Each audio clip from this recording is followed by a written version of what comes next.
Apps তারা loss নেয় না, শুধু লাভ নেয়। অ্যাপসে পয়সা তার মানুষ যায় না, মানুষ যায় বাইকে পয়সা। অ্যাপসে যে পরিমাণ টাকাটা কাটে নেয় বুঝছেন, এটা আসলে বেশি। একজন দেখাচ্ছে ভাই মিরপুর 10-এর থেকে উত্তরার ভাড়া 110 টাকা আসছে অ্যাপসে, যেখানে হলো সর্বনিম্ন ভাড়া আছে 250 টাকা। 200 টাকা আমাদের যদি ভাড়া আসে সেই ক্ষেত্রে ওরা 30 টাকা 40 টাকার মতন ওরাই কাটে নেয়। অ্যাপসটার বিষয়ে আমার একটু ইয়ে আছে, মানে দ্বিমত আছে। দ্বিমতটা কি ব্যক্তিগতভাবে অবভিয়াসলি আমার, কারণ হলো অ্যাপস তারা লস নেয় না, শুধু লাভ নেয়। আর লাভ যেটা নেয় সেটা হলো সুদ। আমি ওই ক্ষেত্রে যাব না। আমি আমার কাছে, কারণ আপনাকে যদি আমি 1 লাখ টাকা দিই, আপনি ব্যবসা করবেন, লাভ করে আমাকে দিবেন। রাইড শেয়ার করতে গেলে অ্যাপস আমাকে একটা টিপ দেয়।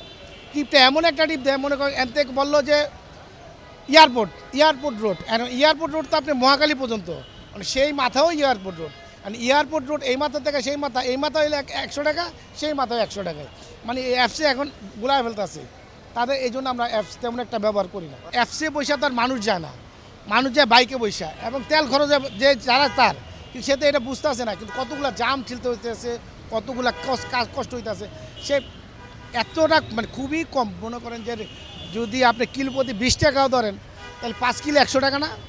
তাই 5 কিলো যাইতেই তো কয় কিলো, 10 কিলো হইতেছে না? ওই হিসাব করলে তো আমরা 120 টাকা দেওয়া লাগে, ওইভাবে আসে না। অ্যাপসের ব্যাপারটা এরকমই, মানে আগে যা ছিল এখনও তাই, কিন্তু তারা তো আমাদেরকে কোনো সুযোগ সুবিধা দিচ্ছে না। অ্যাপসে ঘটনা হয়েছে, অ্যাপসে যে পরিমাণ টাকাটা কাটে নেয় বুঝছেন, এটা আসলে বেশি। দেখা যাচ্ছে একটা ভাড়া আসলে 120 টাকা, সেখান থেকে 24 টাকা অ্যাপস কাটে নিল, থাকলো 96 টাকা। আমি রাস্তা গেলাম 5 কিলো, আমার লাভ কি? অ্যাপসের পার্সেন্টেজ যদি কমায় দিত, যে 10%, প্রথম 2 টিপ 10%, তারপরের 2 টিপ আসতে 5%, তারপরের 2 টিপ আসবে 1%, এইভাবে যদি আসতো তাহলে আমাদের একটা সুবিধা হতো। ভাই ওতে ভাড়া দেয় না, একেবারে মানে অল্প ভাড়া। সেদিনকে একজন দেখাচ্ছে ভাই মিরপুর 10-এর থেকে উত্তরার ভাড়া 110 টাকা আসছে অ্যাপসে, যেখানে হলো সর্বনিম্ন ভাড়া আছে 250 টাকা। এই কারণে ভাই অ্যাপস ইউজ করি না আমরা। না ভাই, এটা কিলোমিটার হিসেবে দেয় না।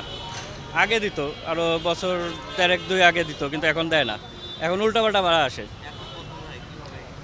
এখন আমার মনে হয় কিলোমিটারে 10 টাকাও দেয় কিনা সন্দেহ। কারণ একটা হিসাব করে দেখেন যে 10 নম্বর থেকে এয়ারপোর্টের ভাড়া কত আসে, সর্বনিম্ন 250 টাকা। সেই জায়গায় ভাড়া দেখায় হলো 110 টাকা। তাহলে এটা কি কেমনে মিলবো আমি?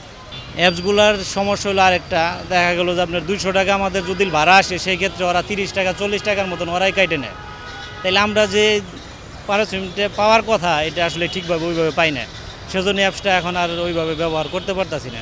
সেজন্য অ্যাপ ছাড়াই মোটামুটি যেভাবে হয় এটাই আমরা ওইভাবেই করতেছি।